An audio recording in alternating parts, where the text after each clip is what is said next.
Tiene la palabra por el Grupo Parlamentario Vox la señora Lourdes Méndez Monasterio. Muchas gracias, presidente.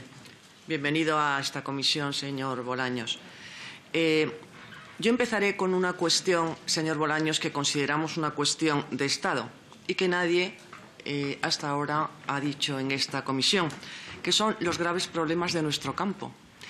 De nuestros agricultores, de nuestros ganaderos, de nuestros pescadores. Son brutales los costes de producción que tienen económicos y sociales. Y son brutales también las trabas y las cargas que el propio Gobierno les ha impuesto y que tienen que soportar. No pueden aguantarlo. Estamos viendo cómo en las calles tienen que salir, están saliendo, y sin embargo en esta comisión un tema de Estado, que consideramos que es un tema de Estado como este, no se está por nadie ha dicho nada de este gran problema de nuestro campo. Pero además las obligaciones digitales, el control asfixiante del cuadernillo electrónico,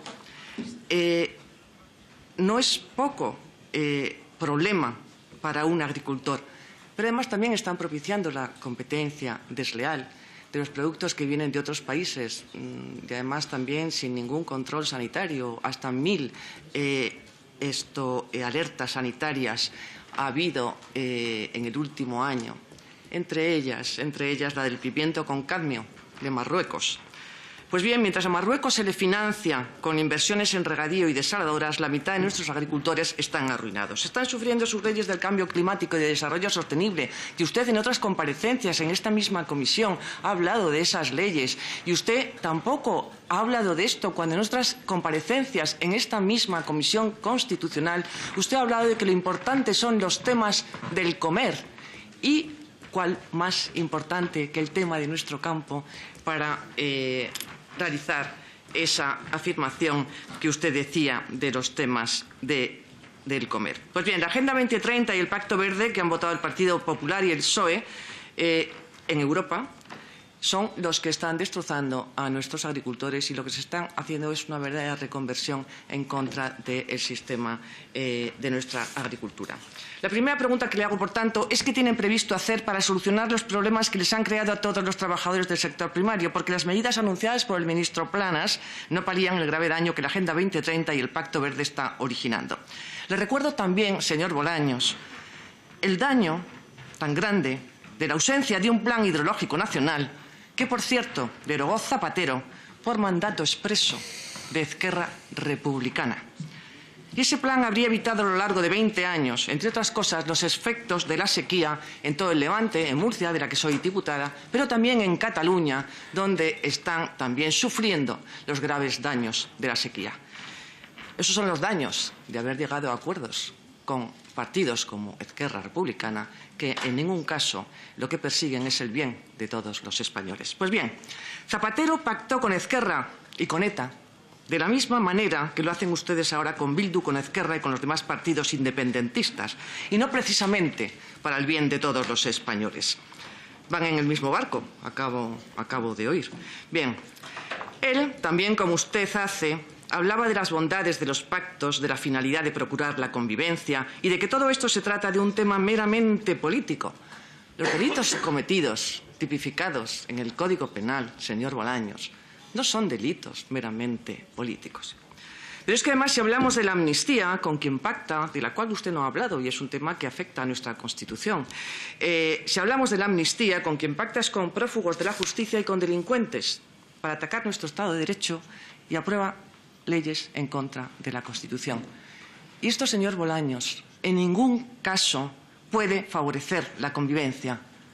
Más bien se está premiando de forma corrupta a quien ha amenazado, a quien ha roto y a quien seguirá rompiendo la convivencia. Y sin justicia, señor Bolaños, nunca podrá alcanzarse una convivencia pacífica. El mayor bien que un gobernante debería perseguir es la unidad y la convivencia. Han demostrado, señor Bolaños, ser capaces de todo para mantenerse en el poder y, además, el ejercicio de ese poder no es inocuo. Todos ustedes tienen un objetivo común, van en el mismo barco.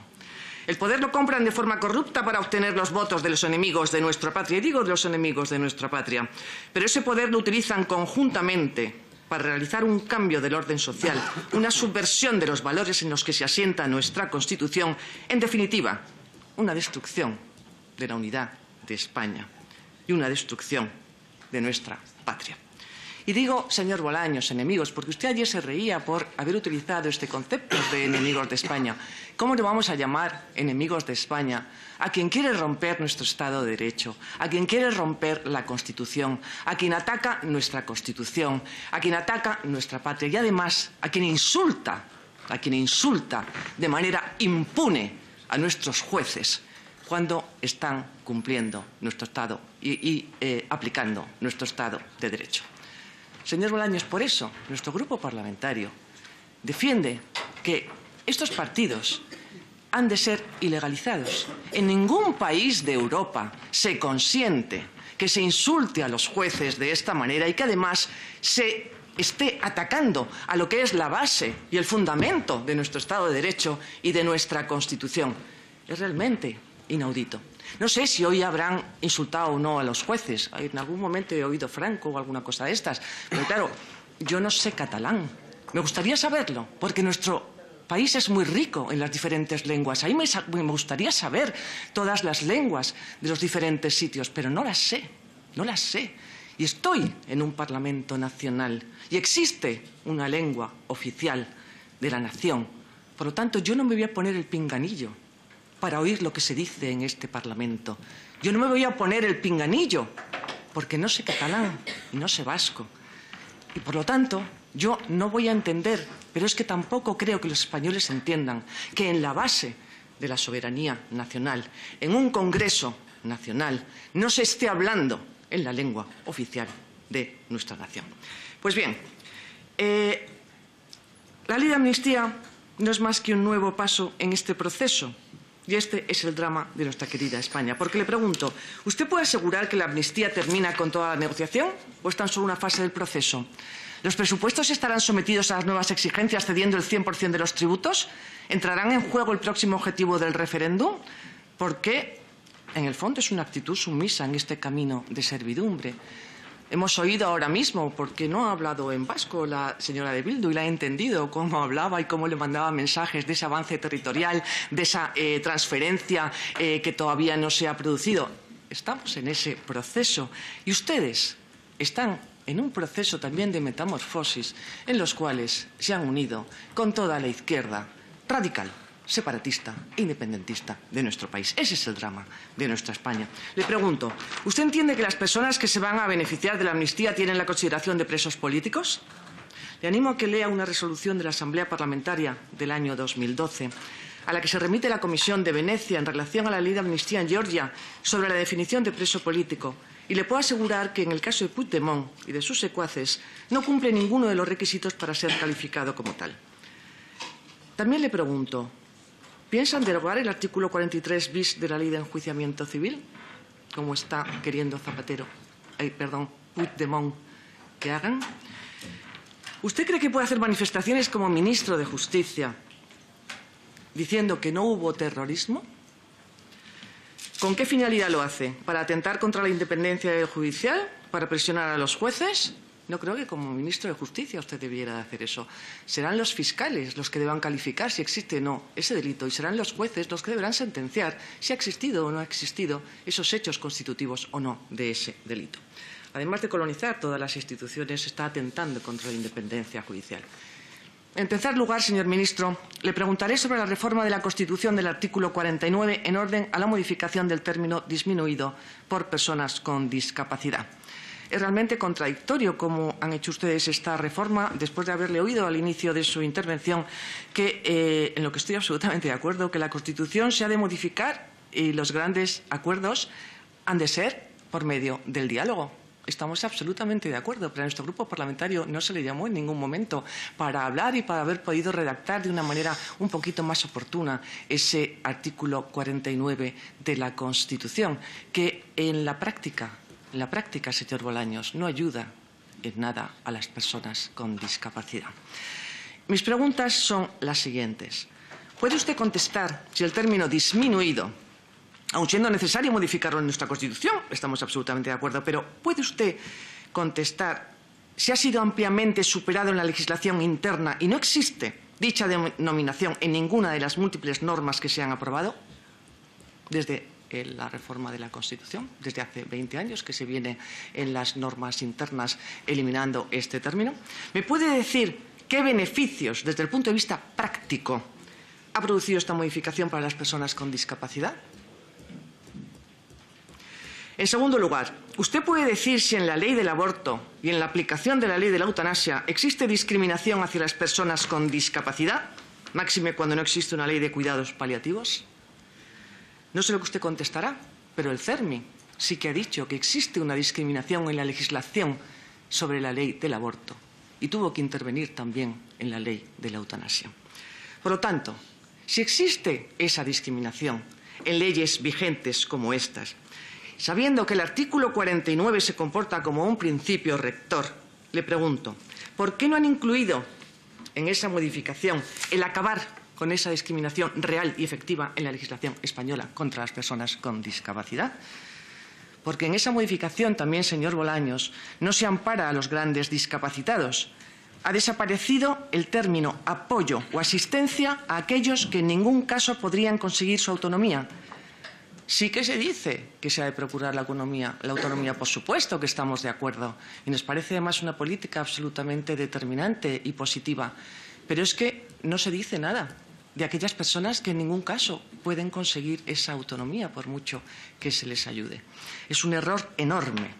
Y si se habla de una atención, y sí, como usted ha dicho, se habla de una atención especial a las mujeres, ya no a las niñas, señor Bolaños. Dígale a sus asesores que le asesoren bien, porque se eliminó el término niñas y se modificó por el de menores. O sea, ahora lo que sí que viene en esa modificación es el término mujeres y menores.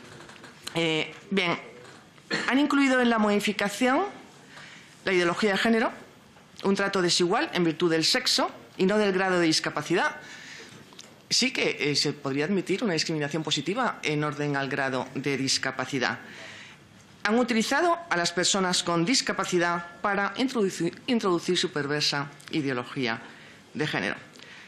Y le pregunto cuál es la razón por la que una modificación de la Constitución no se ha realizado con el concurso de todas las fuerzas parlamentarias y sin la aprobación en un referéndum de todos los españoles. Por último, le hablo de las libertades y los derechos. Usted habla de las libertades que su gobierno progresista ha conseguido y de los derechos que están también consiguiendo y alcanzando todos los españoles. Libertades, señor Bolaños, libertad para nuestro campo, para nuestros agricultores, para que puedan plantar todo lo que ellos quisieran, nadie más que ellos, saben lo que no va a perjudicar a nuestro campo. Existe libertad de empresa con la multitud de reformas, 23 de la ministra de Trabajo por medio de reales decretos, que están creando una inseguridad jurídica tremenda a las empresas y que están mermando la creación de empleo. ¿Existe libertad, señor Bolaños, lingüística? ¿Existe libertad? Ha hablado de la libertad de los padres, ha hablado de educación. ¿Existe libertad de los padres para educar a sus hijos según sus convicciones, para poder educarlos, admitiendo la ideología que ahora mismo se está imponiendo? ¿Libertad, señor Bolaños? ¿Pero de qué libertad está hablando? ¿Hubo libertad? Termino, señor presidente, solamente una idea. ¿Hubo libertad para todos los españoles en el momento del COVID, cuando nos encerraron a todos? Y además ha habido sentencias de las cuales ustedes no han opinado, que han dicho que efectivamente se atacó y se vulneró la Constitución. ¿Y de qué derechos, y termino con esta idea, de qué derechos, señor Bolaños, nos está hablando? ¿De qué conquista de derechos nos habla cuando nos han llevado a tiempos absolutamente ancestrales, considerando derecho el matar a un ser humano? Y hablan del primer plan de los derechos humanos y que tan solo se aprueba con 4 gobiernos minutos de más y tenemos un segundo turno. Bueno, yo soy muy flexible, absolutamente flexible. Vale, presidente, pues entonces este tema. Espero que nos compense después en los 3 minutos que le tocan. Lo que voy a hacer es dejar este tema para los 3 minutos siguientes. Ha habido personas que también han 2 minutos, exactamente 2 minutos. Me las ha apuntado todo, señora Méndez Monasterio. Perfecto, soy un presidente flexible. Perfecto. No le he interrumpido en ningún momento, le he hecho alguna señal. Perfecto, me parece un tema muy importante en el tema de los derechos humanos. Me parece un tema muy importante, señor presidente, por lo tanto, tanto, lo dejaré para el siguiente turno. Muchas gracias. Gracias. Tiene la palabra, por el Grupo Parlamentario de Vox, tiene la palabra la señora Lourdes Méndez Monasterio. Muchas gracias, presidente. Señor ministro, siento decirle que me ha parecido ofensiva la comparecencia que usted ha hecho hoy aquí para todos los españoles. Me ha parecido un verdadero insulto. El tema de los agricultores, usted dice que es absolutamente eficaz el dinero que les han dado y no ha dado la solución y me ha contestado a lo que yo le he dicho. Habla de crecimiento y habla de empleo. Dice que estamos creciendo muy por debajo de las previsiones que había en España de crecimiento. Y además ese crecimiento es sobre todo el de la deuda. Estamos creciendo. La deuda ha crecido en 400.000 millones de euros. Ustedes son solamente los que ganan, porque han endeudado a todos los españoles. Han subido los impuestos del año 2020 en un 35%. Están expoliando a los españoles, están expoliando a los jóvenes. Y usted ahora mismo aquí habla de crecimiento. Pues le voy a decir que el crecimiento en España, ahora mismo en el PIB per cápita, estamos en el número 25. La tasa de pobreza de las más altas. El tema del paro, estamos con las 3 coronas. Paro general, paro femenino y paro de jóvenes. Es decir, no venga usted aquí a hablar de crecimiento, no venga a hablar de derechos, no venga a hablar de libertades, porque si no reconoce la realidad, no puede resolver los problemas que tienen los españoles. Por lo tanto, lo primero que tiene que hacer es no mentir sobre la realidad de España, no mentir sobre el expolio fiscal que se está produciendo, porque si estamos creciendo, usted van a quitar impuestos a los españoles. Si estamos creciendo tanto, va a descender los impuestos a los españoles. Pero bueno, en cualquier caso no quiero liarme con esto, pero es que me parece absolutamente insultante lo que usted ha hecho en la mañana de hoy. Sin embargo, dice que nosotros somos los que tenemos un discurso ultra en este camino de ruptura del orden constitucional, que están ustedes unidos con la extrema izquierda. Dicen que nosotros somos ultras. ¿Ultras por qué, señor ministro? ¿Porque defendemos las libertades de los españoles? ¿Porque defendemos los derechos de los españoles? Porque nosotros sí que defendemos los derechos. Porque ustedes lo que han hecho ha sido subvertir los valores en los cuales se sustenta nuestra Constitución. Han implantado la cultura de la muerte en contra de una cultura de vida. Da igual que hable de la muerte de nuestros niños. Usted habla de libertad en la ley del derecho al aborto. ¿Usted considera que es libre el matar a un ser humano, que eso es un derecho, el matar a un ser humano? ¿Usted considera que una mujer con problemas, una mujer embarazada con problemas a los que desde la Administración no le dan ni una sola salida para poder llevar adelante su embarazo, es libre para poder abortar? ¿Usted considera que con la ley de eutanasia las personas mayores que están con un dolor insoportable y que no se ha publicado ni se ha aprobado una ley de cuidados paliativos son libres para poder eliminar ese dolor y no querer la muerte? ¿Usted se cree que esas personas son libres? Por lo tanto, no me hable del tema de los derechos, porque en esa cultura de la muerte da igual que hablemos de la muerte de nuestros niños, de la muerte de nuestros mayores, de la muerte de nuestro campo, de la muerte de nuestra industria, de la muerte de la unidad de España o de la destrucción de la propia España. Este es su progresismo, señor ministro. Este es su progresismo. Han convertido al Estado en el enemigo de los españoles, de los que se tiene que defender. Y si por nosotros defender todo esto, dice que somos ultras, bienvenido este ya han pasado sus 3 minutos. Bueno, solamente quiero contestar a una cosa que me ha hecho muy concretamente, la ideología perversa. Ideología perversa es que me ha dicho que está hablando de ideología perversa. Efectivamente es ideología perversa decir que es derecho el matar a un ser humano, y es ideología perversa el introducir en las leyes el odio entre sus 3 sexos, minutos, entre ya hombres le he dicho antes y mujeres, que iba a ser entre diferentes colectivos. Eso claro que es una ideología perversa. La ideología de género es una ideología perversa, señor ministro.